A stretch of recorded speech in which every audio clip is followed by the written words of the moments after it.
São 8 horas e 49 minutos. O Cláudio Zaidan está conosco, como acontece todas as quintas-feiras aqui no Jornal da Bandeirantes Gente, para falar hoje sobre as notícias do Atlas da Violência. O Zaidan tem considerações para nos trazer aqui durante o programa de hoje. Zaidan, bom dia para você, seja bem-vindo.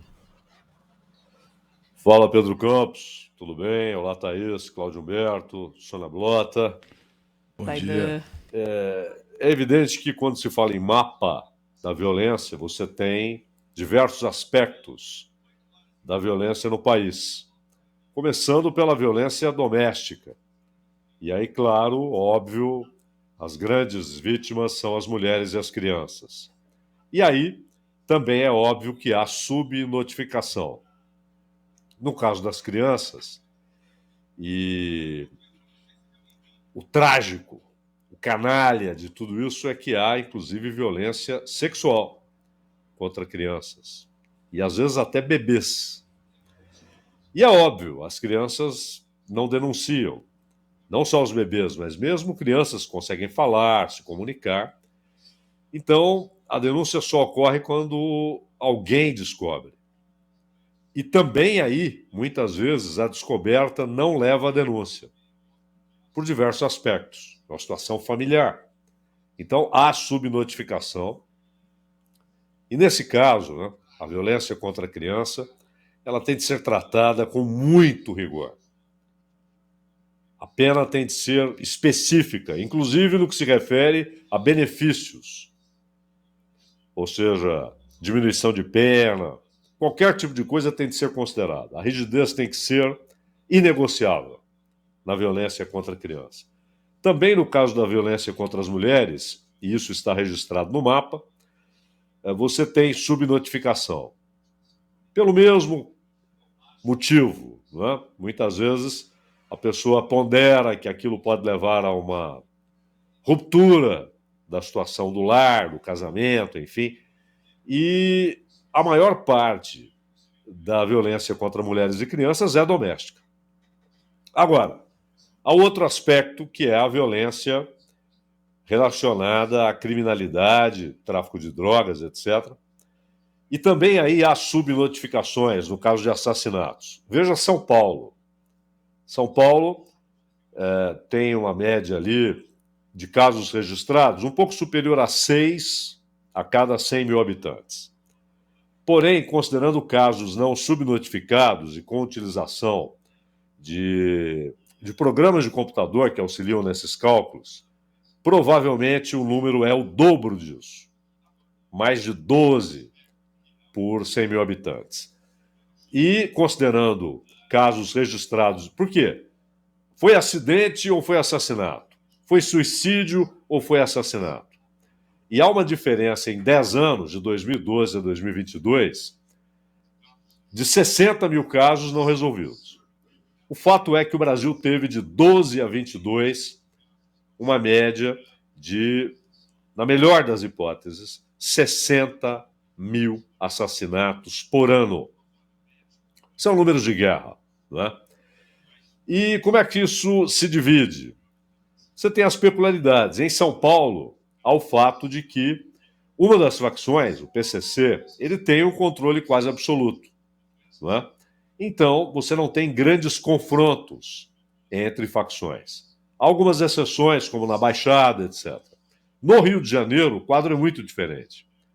Nós vimos há pouco uma guerra territorial, né, por disputa territorial, entre o Comando Vermelho e o Terceiro Comando, que é um grupo muito peculiar, muito diferente dos outros em toda a sua maneira de agir. A polícia entrou, o Terceiro Comando saiu, e aí, voltou para o Estado, a região em disputa, já que a polícia entrou? Não, voltou para o Comando Vermelho. No Nordeste, principalmente duas cidades, Salvador e Fortaleza. Há claramente guerra entre grupos por disputa por território, disputa por pontos, disputa pelo controle e disputa pelo controle dos grupos locais. Ou seja, Comando Vermelho e PCC disputam quem controlará ou terá ligações com grupos locais, não é? E isso tem levado principalmente Em Salvador, a Bahia é hoje o estado mais violento, em número de assassinatos a cada 100 mil habitantes. A Bahia é o estado mais violento, né? Mas o problema se arrasta e se espalha por todo o Nordeste, mas principalmente nessas duas cidades, Fortaleza e Salvador. E, por fim, o Norte. Ali é uma coisa muito peculiar. Hoje, na região norte do Brasil, há grupos do Equador, grupos criminosos do Equador, do Peru, da Venezuela. E no caso dos grupos equatorianos, eles são, na verdade, filiais de cartéis mexicanos, os poderosíssimos cartéis mexicanos. Então, indiretamente, também os cartéis mexicanos atuam na região amazônica. E também ali há consórcios entre esses grupos do Equador, da Venezuela, do Peru, com o Comando Vermelho e com o PCC. E aqui droga é só um dos aspectos. Além do tráfico de armas, a mineração ilegal, extração ilegal de madeira.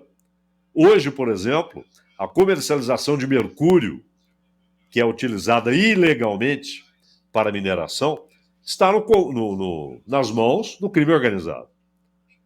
A distribuição de mercúrio, a venda de mercúrio. Então você tem setores, os que trabalham com a derrubada ilegal, extração ilegal e venda ilegal de madeira, os que fazem mineração ilegal, inclusive em terras indígenas.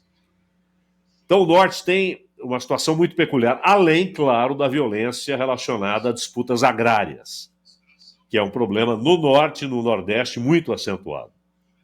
E há muitas mortes relacionadas à disputa agrária. Mas é principalmente, no caso do Nordeste, nas grandes cidades, e está diretamente ligado à disputa por território e por comando e controle dos grupos locais. E no Norte, aí é uma situação muito diferente, porque é um espaço tão difícil de ser vigiado, né? E há essa participação de grupos de outros países, Equador, Peru e Venezuela. Então o problema é múltiplo, multifacetado, são diversos aspectos. O que fica apenas evidenciado é a incompetência do Estado. Segurança pública é a função primordial do Estado moderno. Você tem outras funções que foram adquiridas ao longo do tempo, na saúde, na educação, no transporte. Mas segurança pública é a função primordial. O Estado moderno foi concebido para garantir que todos estão sob o império da lei, todos são iguais perante a lei e que a sociedade será protegida pelo Estado. Quando o Estado falha na função primordial, ele falha em tudo. E o Estado brasileiro tem falhado vergonhosamente na segurança pública.